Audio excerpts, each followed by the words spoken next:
In today's video, I'm going to teach you how to connect frames in Figma.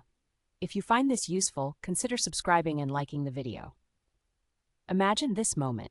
You've just opened the Figma website for the first time. Everything feels a bit overwhelming, doesn't it?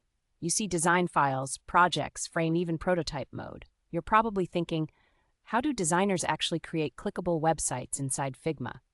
Well, don't worry. By the end of this video, you'll know exactly how to connect frames in Figma, step by step. Let's start at the beginning. First, head over to the Figma official website.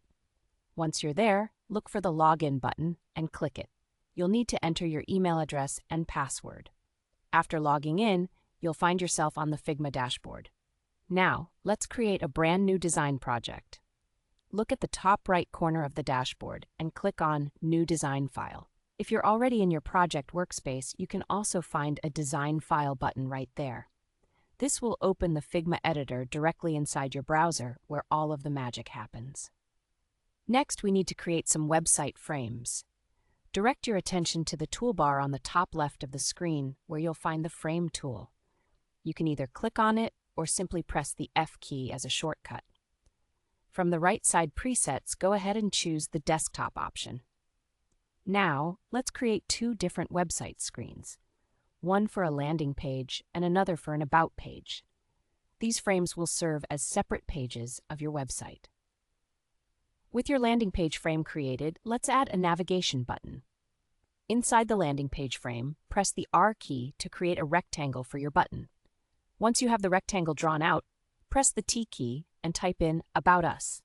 And just like that, you've created your first navigation button for your website. Now this is where it gets interesting. On the right sidebar, switch from the Design tab to the Prototype tab. When you select your button, notice how a small blue circular node appears right next to it. This is the node we'll use to connect to our other frame. Now grab that blue node and drag it from your button directly to the About page frame. This connection tells Figma when someone clicks this button, open the About page. It's time to add some interactions to your website to make it feel real. Configure the settings on the right panel.